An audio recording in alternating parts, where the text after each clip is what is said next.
From Columbia, in high definition, this is WIS News 10 Awareness. Digging deep to uncover evidence of days gone by.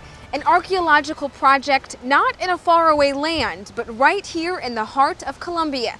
We are on location at the Mann-Simons site, learning more about the family who started with a freed slave. Thank you for joining us for Awareness. I'm your host, Megan Norman. This small house sits here on the corner of Richland and Marion Streets, a home that symbolizes one family, the Mann-Simons, who owned this property for more than a century. The earliest ancestor was Celia Mann, a slave who bought her freedom, then walked from Charleston to Columbia and planted her roots. Now researchers are uncovering those roots to discover what life was like for Celia and her descendants. Today, we'll take a deeper look at the rich history in the capital city. With us now, Jacob Crockett, you're the Director of Archaeology, and you have quite the story to tell when it comes to Celia Mann-Simons. First of all, who was she? Her story and the story of the Mann-Simons site begins in 1799. And that's the year Celia was born. We know that she's born enslaved in Charleston and that she would become a midwife. We know that her later to become husband, Ben DeLane, was also born enslaved in Charleston in 1800. We know that she makes her way to Columbia, we're not sure how, but she is in Columbia by 1837. So they came here and they came to this site, but it wasn't this home that we're currently sitting in. No, and at that time we don't actually know if it was this particular piece of property. Okay. Like I said, records are very scarce. We just know that they are in town, that they're living in Columbia by that time. And it suggests, the language of the document suggests that actually Celia is owned by Ben DeLane. Right, talk a little bit about that. Was that common during that time period? It was. It was one of many strategies used to bring people out of enslavement. There weren't a lot of options, but certainly purchasing and freeing was one. Let's talk about her children now. So how many children did she have? So Celia, before her death in 1867, she would have 4 children, 4 daughters. We know very little about 3 of them, but from family stories we know that 3 moved to Boston and crossed the color line. Now when you say cross the color line, you mean they passed for white? They did. They did. And so we don't have any pictures of Celia herself, but you were telling me that she was classified or documented as a mulatto. She was documented as mulatto, and that's the language they used in the federal census of 1840. That language changed over time, as did the categories, and that combined with family stories that have been passed on, talk about her having an African-American mother and a white father. And let's talk a little bit about archaeology, because when I think of archaeology, I think of digging in the dirt. I don't necessarily think about all the cultural significance or the stories that emerge as a result of this digging. Yeah, and the digging's fun, and that's certainly the most visual part of archaeology, and is the stuff that we cover. And so what archaeologists do, we dig in the dirt, and we use the occupants of a site, this family for instance, as a lens or a vehicle into larger stories, narratives of a city, of our nation. So one of our goals of this project, which has been translated into one of the missions for a larger project, the Columbia Archaeology Project, is to actually use the experiences of this family and others as a way of understanding what it was like to be an American. What is it to be an American? What does that mean? And everybody's experiences contribute to that understanding. So we dig up people's garbage, the very mundane, everyday objects that were not given much thought. And finally, I want to talk a little bit about Celia's will, and then also her death notice was published in the newspaper. It was, and not just the newspaper. So she passed away, she left a will, and this is how we know that 3 of her 3 daughters that moved away, they each received $20, and that lists then Agnes as receiving all of the property that was here. It's a wonderful documents because you get to see her eggs, and we have Agnes's will as well. She passed away in 1907, and she has an X. Celia was illiterate, and it seems as if Agnes was as well, but there was a great emphasis placed on education after that. What we've been able to discover is all of Agnes's kids went into some type of business. They were incredible entrepreneurs. Mm-hmm. And so they went into the restaurant business or the grocery business, or her eldest daughter, Hattie, is documented as buying and selling properties at the turn of the 20th century all over Columbia. It's quite the family. And then many of their kids then actually became educators at Allen or Benedict, or went to New York and went to NYU or Columbia and then came back here and taught. Oh, so much history here in Columbia. Most people really don't even know about it. Finally, what is a takeaway for viewers that you think is something so unique about this story that they probably don't know?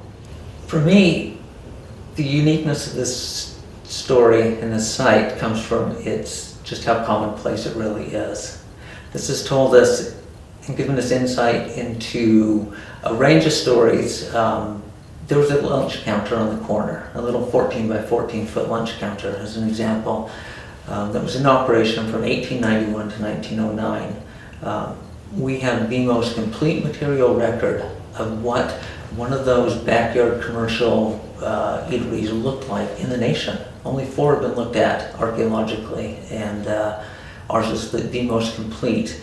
But you look at this property, and it is very ordinary. It is a street corner like any other in this city, but it speaks to the stories that each property has the potential to tell.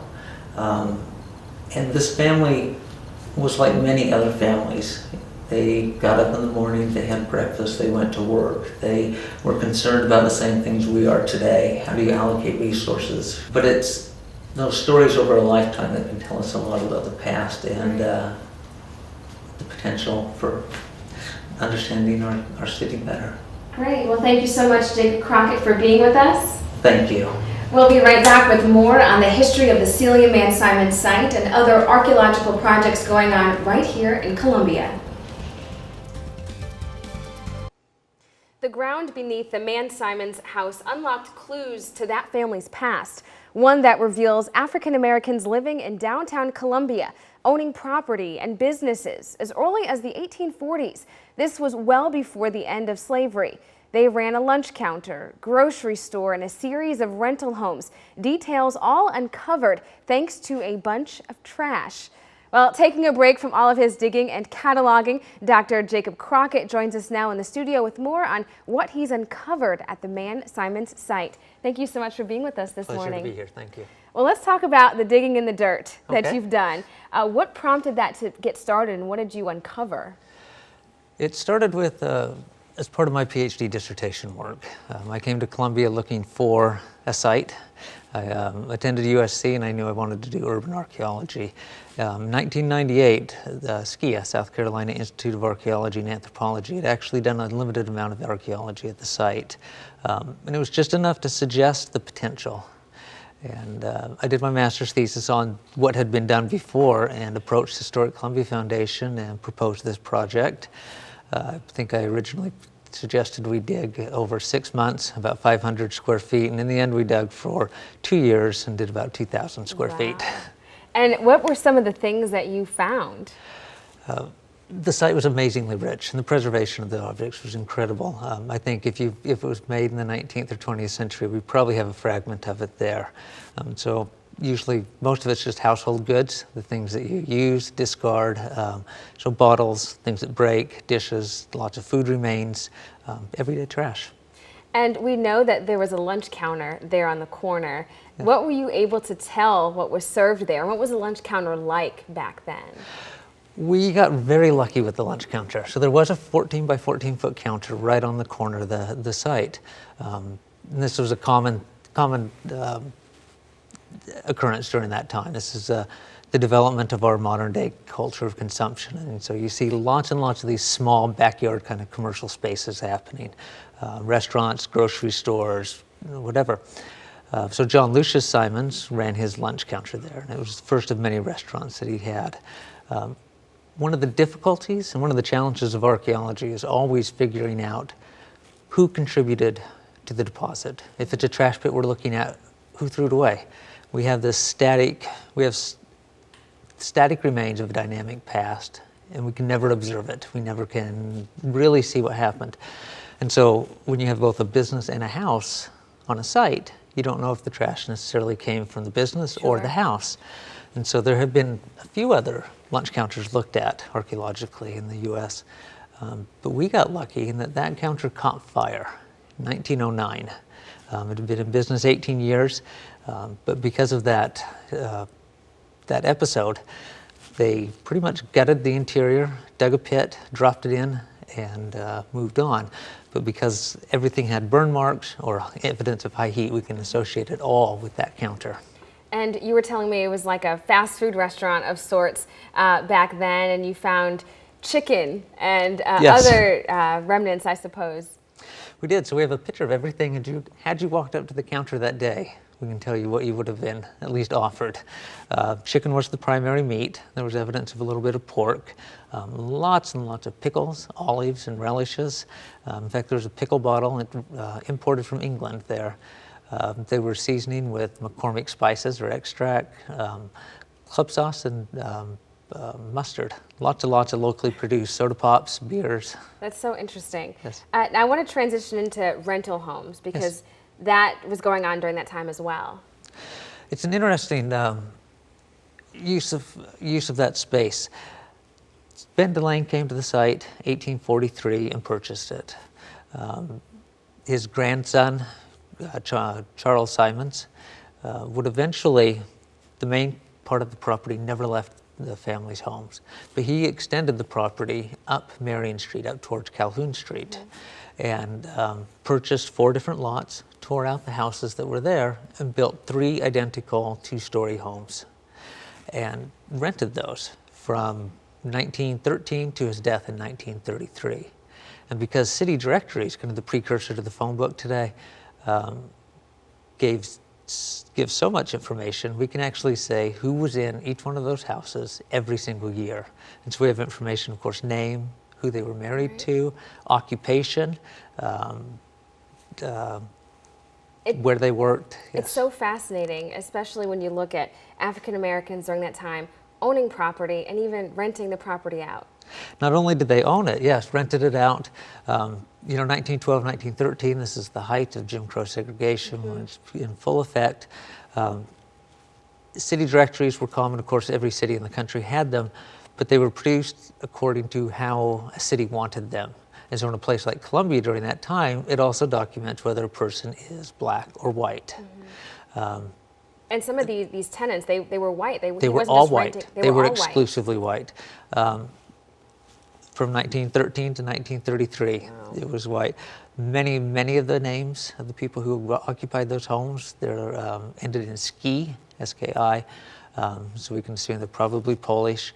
And most of them were working at the railroad or associated with the railroad at the time. And so it seems that it was the new immigrant population that was coming in, or the individuals that were renting from him at the time. That's interesting. And to kind of continue this racial context or undertone, Celia Mann's obituary was published in the newspaper. And so that was sort of a sign of her being respected by whites. It was. And you had a white newspaper, the Daily Phoenix, and a death notice was published in it. And it referred to her as a respected colored nurse, and who was present at the birth of many of our most prominent citizens. And so she certainly was. It's an uncommon occurrence. But I think it's important today to not conflate the idea of respect or being respected for a service or a job or a skill with ideas of equality when it comes to personhood or citizenship. Right. The social status was still very much known, even though they respected her in her profession. Correct. Yes, it was a very rigid social structure. Right. Well, let's talk about some of the current projects you have going on right now. So Mann-Simons really is a springboard for a larger project that we have recently initiated with the City of Columbia, the Columbia Archaeology Project. What Mann-Simons did was, I think, really demonstrate the potential for properties, everyday places just downtown, the potential to tell us more about our city. Everything from what they were eating, little businesses, where people were buying things, to much larger issues. We can actually look and chart the spread of globalization, the way in which things are moving around the world, and who's benefiting from that, who's taking advantage of different aspects of that, multiple scales. But the difficulty with archaeology and with Mann-Simons is we don't have anything to compare it with. How representative are they? Right. And so we are currently undertaking archaeology. We finished up excavations at the Majeska-Simpkins site, just up the road, 2 blocks away. And from there, we're going to move across the city. We'll be investigating 6 different neighborhoods, those that were most heavily impacted through urban renewal, 1960s, 1970s, and incorporating many of the stories of the late 19th, early 20th century African-American experiences into the narrative that is Columbia. That's really interesting, and I know we're going to stay in touch with you to see what your findings prove to us. So thank you so much. Thank you. Well, when we return, hear from a Mann-Simons descendant about his experience in a family with a very rich history. Stay with us. You're watching Awareness on the Mann-Simons site.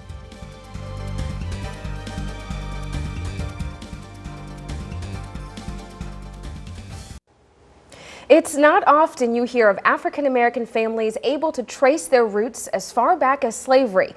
One man, Cleveland Smith, can do just that. He is the 6th generation of the Mann-Simons family. He joins us today with more on his memories and what it's like to be connected to a well-known Columbia family. Thank you so much for being with us this morning. Glad to be here. Now Celia Mann is your great-great-great-grandmother. That's correct. What have you been told about her? Growing up, I was told by my mother, grandmother, and aunt that Celia Mann purchased her freedom. She walked in Charleston, South Carolina. She was born in 1799. She walked to Columbia somewhere around the 1830s and established herself here in Columbia.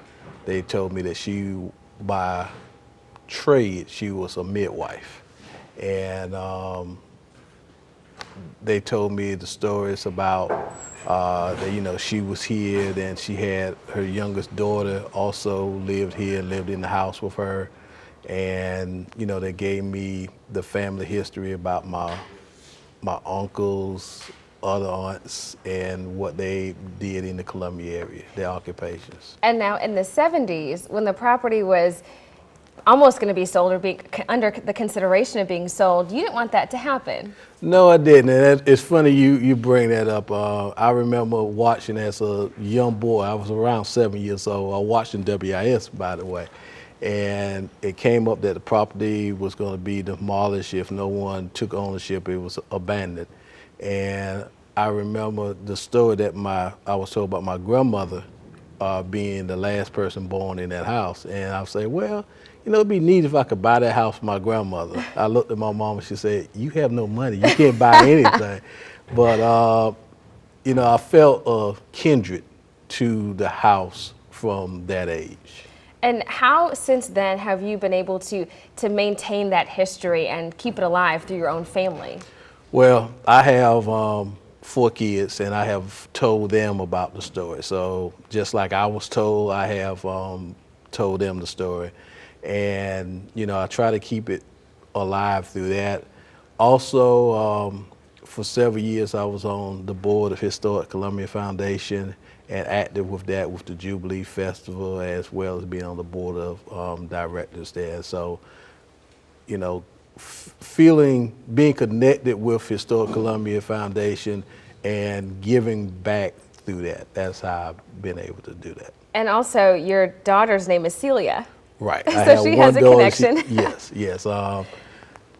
By tradition, or I was told that by tradition, the oldest girl or the first girl in the family of each generation, we should name them Celia, and the second one Agnes after Celia Mann for the first one, the second one for Agnes Jackson. And I only have one daughter, and I named her Celia. Well, what kind of impact has her legacy or lineage had on your life? Well, being, as I say, by trade, she was a midwife. So she was a community servant, and I mean education. And at the time, I didn't put the two together, but looking back on the family, we have in the generation, we've had a grocer, we had a seamstress, we had a tailor. There's been on my mother's generation, there were 3 educators there, teachers, and now I'm in education. So giving back to the community through jobs that are servant-oriented. Now, you were very fortunate to be able to trace your history back so far. Why is it important for us to know where we have come from? It's important because if we don't know where we have come from, then, that old saying, you don't know where you're going. So history is important, and you have to know where you have come from to know what direction you need to go in the future and how you need to move toward the future. All right. Well, Cleveland Smith, thank you so much for joining us. Well, thank you. Glad to be here. Thank you. We'll be right back with a final thought. Courage, strength, and determination. All things Celia Mann needed to establish a better life for herself and her family. These stories are ones that might mirror those of African Americans all over the country. It's important to share the past with future generations. As Cleveland Smith said, how can you know where you're going if you don't know where you've been?